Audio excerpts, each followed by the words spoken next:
नमस्कार बच्चों, आइए बच्चों आज हम इस वीडियो के माध्यम से लर्निंग आउटकम पर आधारित लर्निंग गैप सामग्री ब्रिज कोर्स इसके अंतर्गत हम देखेंगे कक्षा 7 विषय विज्ञान, जिसमें दिया है देखिए पेज नंबर 110 से लेकर 113 तक, जिसमें दी गई सभी वर्कशीटों को हम बहुत ही सरल तरीके से पूर्ण करेंगे। देखिए इसके अंतर्गत यहाँ दिया है विषय वस्तु निस्यंदन अर्थात फिल्टर करना, इसके अवधारणा का संक्षिप्त परिचय यहाँ दिया गया है। तो आइए बच्चों, यदि आपने इससे पहले इस चैनल को यदि सब्सक्राइब नहीं किया है तो आप इस चैनल को सब्सक्राइब कर लें, बेल आइकन को प्रेस कर लें, ताकि इसी प्रकार के आगे के सभी महत्वपूर्ण वीडियो आप तक पहुँचते रहेंगे। तो आइए बच्चों देखते हैं अवधारणा का संक्षिप्त परिचय। देखिए दिया है किसी पदार्थ का उपयोग करने से पहले हमें उसमें से मिश्रित हानिकारक तथा अनुपयोगी पदार्थों को पृथक करने की आवश्यकता होती है। कभी कभी हम उन उपयोगी पदार्थों को भी पृथक करते हैं जिनको हमें अलग से पृथक करने की आवश्यकता होती है। पदार्थों के पृथक्करण की अनेक विधियां हैं। इनमें से कई विधियों का उपयोग आप अपने दैनिक क्रियाकलापों में भी करते होंगे, जैसे अनाज से पत्थर के टुकड़े, भूसी आदि को बीनकर एवं फटक कर अलग किया जाता है। यहाँ हम पृथक्करण की निस्यंदन अर्थात फिल्टर करना विधि का अध्ययन करेंगे। तो आइए देखते हैं निस्यंदन क्या है। द्रव तथा उसमें अविलय ठोस पदार्थ के अवयवों को निस्यंदन के उपयोग से पृथक किया जाता है। आप अपने दैनिक जीवन में भी ठोस तथा द्रव के मिश्रण को पृथक करने के लिए निस्यंदन विधि का उपयोग कई स्थानों पर करते हैं। जैसे चाय तैयार करने के बाद चाय की पत्तियां पृथक करने के लिए हम पृथक्करण की निस्यंदन विधि द्वारा जल में घुली हुई मिट्टी जैसे अविलय अशुद्धियां भी दूर कर सकते हैं। इसको समझने के लिए आइए हम एक क्रियाकलाप करते हैं। देखिए क्रियाकलाप है, एक गिलास में मिट्टी मिला हुआ अर्थात गंदा जल लीजिए। इस जल को कपड़े की सहायता से छानिए। कपड़े के टुकड़े में बुने हुए तागों के बीच में छोटे छोटे छिद्र होते हैं जो निस्यंदक के रूप में कार्य करते हैं। यदि जल अब भी गंदा दिख रहा हो तो अशुद्धियों को दूर करने के लिए फिल्टर पत्र का उपयोग किया जाता है। इसमें कपड़े से भी छोटे छोटे छिद्र होते हैं। फिल्टर पत्र को शंकु के रूप में मोड़कर कीप में लगा दिया जाता है। इसके पश्चात मिश्रण को फिल्टर के ऊपर डालते हैं। मिश्रण के ठोस कण इसके छिद्रों से नहीं जा पाते एवं फिल्टर पत्र के ऊपर ही रह जाते हैं तथा स्वच्छ जल अलग एकत्रित हो जाता है। तो इस प्रकार से आप देखिए निस्यंदन के इस क्रियाकलाप को आप समझ सकते हैं, ठीक है, कि हम अशुद्धियों को किस प्रकार से फिल्टर करते हैं। निस्यंदन देखिए निष्पंदन विधि का उपयोग फलों एवं सब्जियों का जूस बनाने एवं पनीर बनाने में भी किया जाता है। देखिए बच्चों, आप इसका विस्तार से अध्ययन करने के लिए विज्ञान कक्षा 6 के अध्याय 5 को भी आप इसे देख सकते हैं, उसमें आप और अधिक जानकारी प्राप्त कर सकते हैं। तो आइए बच्चों, इसके अंतर्गत हम दी गई अभ्यास वर्कशीटों के प्रश्नों के आंसर इस प्रकार से पूर्ण कर सकते हैं। ठीक है बच्चों, देखिए हमें पदार्थों के पृथक्करण की आवश्यकता क्यों होती है। तो देखिए किसी पदार्थ का उपयोग करने से पहले हमें उसमें से मिश्रित हानिकारक तथा अनुपयोगी पदार्थों को पृथक करने की आवश्यकता होती है। इस प्रकार से आप इस प्रश्न का आंसर लिख सकते हैं।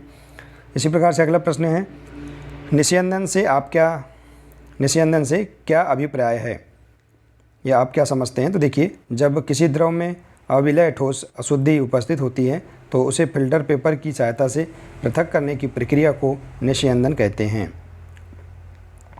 इसी प्रकार से अगला है, मिट्टी एवं जल के मिश्रण को आप किस विधि से अलग करेंगे। तो मिट्टी एवं जल के मिश्रण को निस्यंदन विधि से अलग करेंगे।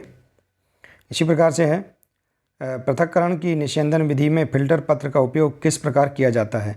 तो फिल्टर पत्र को शंकु के रूप में मोड़कर कीप में लगा दिया जाता है। इसके पश्चात मिश्रण को फिल्टर के ऊपर डालते हैं। इसी प्रकार से देखिए अगला प्रश्न है बच्चों, दैनिक कार्यों में पृथक्करण के लिए हम निस्पंदन विधि का उपयोग कहाँ कहाँ करते हैं, कोई 2 उदाहरण देकर बतलाइए। तो देखिए निस्पंदन विधि का उपयोग फलों एवं सब्जियों का जूस बनाने में एवं पनीर बनाने में भी किया जाता है। तो इस प्रकार से आप इस प्रश्न का आंसर लिख सकते हैं। आइए बच्चों, इसी के अंतर्गत दिया है यहाँ प्रोजेक्ट कार्य।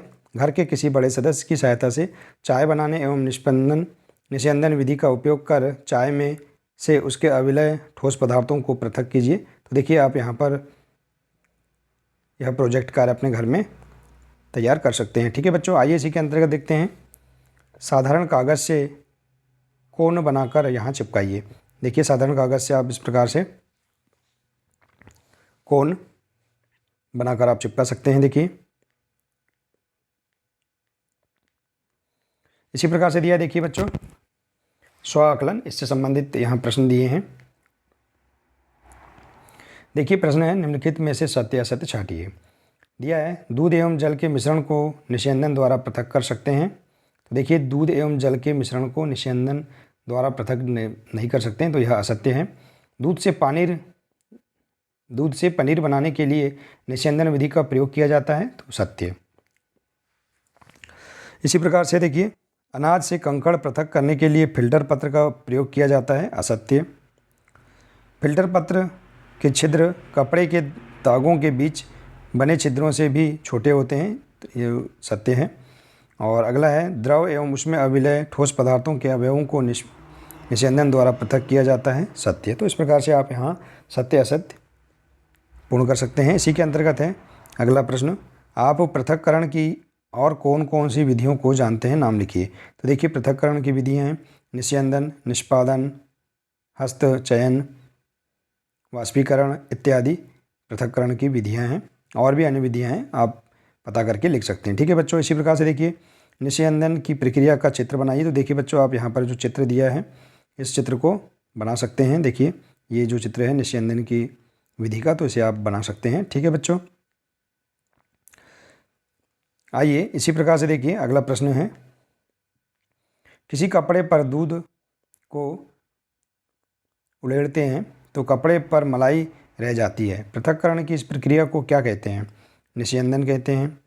इसी प्रकार से देखिए अगला है, मान लीजिए चाय तैयार करने के बाद आपको चाय को उसकी पत्तियों से अलग करना है, किंतु आपके पास चाय छन्नी या कपड़ा नहीं है, तो आप चाय की पत्तियों को कैसे पृथक करेंगे, तो फिल्टर पेपर की सहायता से पृथक करेंगे। तो इस प्रकार से आप इस प्रश्न का आंसर भी लिख सकते हैं। ठीक है बच्चों, तो देखिए बच्चों इस प्रकार से हम यहाँ बहुत ही सरल तरीके से इसके अंतर्गत दिए गए स्व आकलन एवं अभ्यास वर्कशीटों के प्रश्नों के आंसर हम पूर्ण कर सकते हैं। ठीक है बच्चों, देखिए यहाँ पर विषय वस्तु का जो संक्षिप्त परिचय दिया है इसे हम अच्छे से पढ़ लेंगे, इसका अध्ययन कर लेंगे और हम वर्कशीटों में दिए गए प्रश्नों के आंसर आसानी से दे सकते हैं। तो बच्चों आज के लिए सिर्फ इतना ही है, मिलते हैं नेक्स्ट वीडियो में। नमस्कार।